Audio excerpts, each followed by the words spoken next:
Friends, welcome to அகரம் சமையல். இன்றைக்கி அகரம் சமையலில் ஒரு சூப்பரான ஹெல்த்தியான ஒரு ரெசிபி தான் பார்க்க போகிறோம். எள்ளு உருண்டை. இது பார்த்திங்கன்னா குழந்தைங்களுக்குலாம் ரொம்ப நல்லது.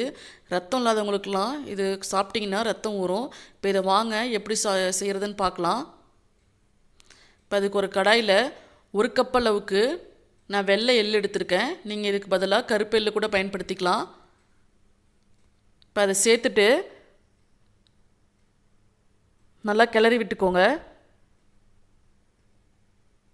இப்போ அது கூடவே 3 ஏலக்காவை சேர்த்துக்கிறேன். இப்போ இதை சேர்த்துட்டு நல்லா கிளறி விற்கோங்க. லோ ஃப்ளேம்லேயே வச்சுக்கோங்க. இப்போ எள்ளு பார்த்திங்கன்னா அப்படியே பொரிய ஆரம்பிக்கும். இப்போ பாருங்கள், நல்லா வறுபட்டுருச்சு. இப்போ இதை அப்படியே எடுத்து ஒரு பிளேட்டுக்கு மாற்றிடலாம். இப்போ அதே கடாயிலேயே ஒரு கப் எள்ளுக்கு நான் அரை கப் அளவுக்கு நான் வேர்க்கடலை சேர்த்துக்கிறேன்.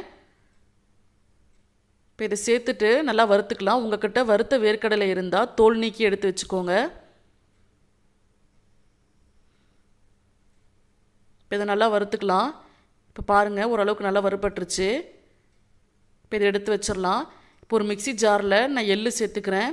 எள்ளை இந்த மாதிரி நல்லா கொரகொரப்பாக பவுட்ரு பண்ணி நான் எடுத்துகிட்டு வந்திருக்கேன். இப்போ இதை அப்படியே ஒரு பிளேட்டுக்கு மாற்றிடலாம். நீங்கள் இதுக்கு பதிலாக கருப்பு எள்ளு கூட பயன்படுத்திக்கோங்க, அதுவும் ரொம்ப நல்லாயிருக்கும். இப்போ அது கூடவே நான் வறுத்த வேர்க்கடலையே தோல் நீக்கி எடுத்து வச்சுருக்கேன். அதையும் நான் இந்த மாதிரி பவுட்ரு பண்ணி நான் எடுத்துக்கிறேன். ஒரு கப் எள்ளுக்கு நான் அரை கப் அளவுக்கு நான் துருவி வெல்லம் எடுத்து வச்சுருக்கேன்.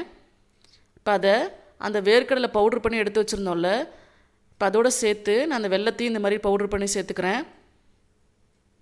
இப்போ இதோடு சேர்த்துக்கோங்க, அந்த எள்ளு பவுட்ரு பண்ணதோட. இப்போ இதை சேர்த்துட்டு நல்லா கலந்து விட்டுக்கோங்க.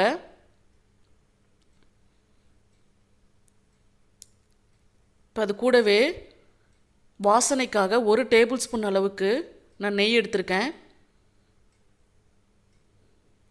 இப்போ அதை நல்லா கிளறி விட்டுக்கோங்க.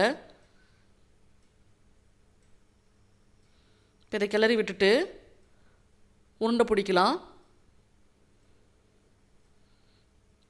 உருண்டை பிடிக்கும் போதே நல்லா அழுத்தி அழுத்தி இந்த மாதிரி உருண்டை பிடிச்சிக்கோங்க. அப்போ தான் உருண்டை உடையாமல் வரும். பாருங்கள், இந்த மாதிரி உருண்டை பிடிச்சி எடுத்துக்கோங்க. இதை நீங்கள் குழந்தைங்களுக்கெல்லாம் கண்டிப்பாக கொடுங்க. ஸ்கூலுக்கு ஸ்நாக்ஸ் கொடுத்து விடும்போது இந்த மாதிரி ஹெல்த்தியாக இந்த மாதிரி எள்ளு உருண்டை, நட்ஸ் உருண்டை அந்த மாதிரிலாம் செஞ்சு கொடுங்க. ரொம்ப உடம்புக்கு நல்லது.